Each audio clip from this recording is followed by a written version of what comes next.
कल्कि अवतार। जन्म और भविष्यवाणी की पूरी कथा पुराणों के अनुसार। पृष्ठभूमि: कलयुग का आरंभ और पतन। पुराणों के अनुसार भगवान विष्णु के 10 अवतार दशावतार माने गए हैं: मत्स्य, कूर्म, वराह, नृसिंह, वामन, परशुराम, राम, कृष्ण, बुद्ध और अंतिम अवतार कल्कि। पहले 9 अवतार हो चुके हैं और कल्कि अवतार भविष्य में होने वाला अवतार माना जाता है, जो अभी तक प्रकट नहीं हुआ। शास्त्रों के अनुसार कलयुग की अवधि 4,32,000 वर्ष मानी गई है और हम अभी इसके आरंभिक काल में हैं। माना जाता है कि कलयुग महाभारत युद्ध के बाद, यानी लगभग 5,000 वर्ष पहले शुरू हुआ। पुराणों में बताया गया है कि जैसे जैसे कलयुग आगे बढ़ेगा, अधर्म चरम पर पहुंच जाएगा। सत्य, धर्म, तप और दान लगभग समाप्त हो जाएंगे। राजा प्रजा की रक्षा करने के बजाय उनका शोषण करेंगे। लोग छल कपट, हिंसा और भ्रष्टाचार में लिप्त हो जाएंगे। वर्ण और आश्रम व्यवस्था बिगड़ जाएगी। धर्म का पालन करने वाले लोगों पर अत्याचार होगा।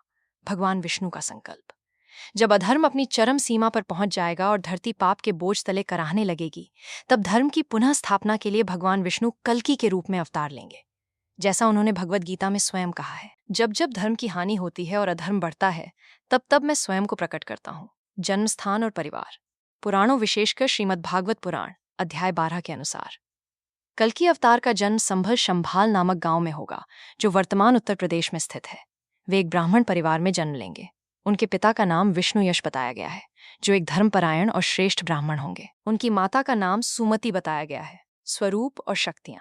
कल्कि अवतार का वर्णन इस प्रकार मिलता है: वे एक श्वेत घोड़े पर सवार होंगे, जिसका नाम देवदत्त बताया गया है।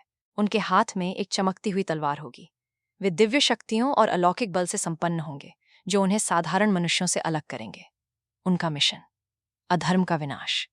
कल्कि अवतार का मुख्य उद्देश्य होगा: 1. दुष्टों और अधर्मियों का संहार। जो राजा, शासक और लोग अत्याचार, अधर्म और पाप में लिप्त होंगे, कल्कि उन सब का विनाश करेंगे। 2. धर्म की पुनः स्थापना। सत्य, धर्म और नैतिकता को फिर से स्थापित करना। 3. सतयुग का आरंभ। कल्कि के अवतार और अधर्म के अंत के साथ ही कलयुग समाप्त होकर सतयुग स्वर्ण युग का आरंभ होगा, जहां फिर से सत्य, शांति और समृद्धि का राज्य होगा।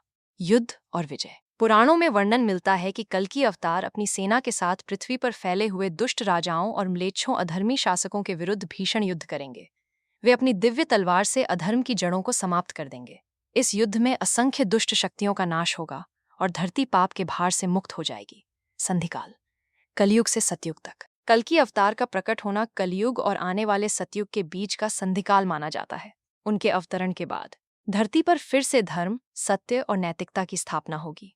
मनुष्यों का मन पुनः सद्गुणों की ओर मुड़ेगा। एक नए शुद्ध युग, सतयुग का सूत्रपात होगा। सार निष्कर्ष: कल्कि अवतार की कथा हिंदू धर्म में आशा और न्याय के प्रतीक के रूप में देखी जाती है। यह विश्वास दिलाती है कि चाहे कितना भी अंधकार और अधर्म क्यों न फैल जाए, अंततः धर्म की विजय अवश्य होती है और सृष्टि का संतुलन पुनः स्थापित होता है। हालांकि यह अवतार अभी भविष्य की घटना मानी जाती है और इसकी सटीक तिथि किसी भी प्रामाणिक शास्त्र में नहीं दी गई है। यह विषय आस्था और भविष्यवाणी का है, न कि ऐतिहासिक तथ्य का। अगर आप चाहें तो मैं शेष 4 विषयों, कल्कि जयंती, चिरंजीवी संबंध आदि की भी विस्तृत कहानी बता सकता हूँ।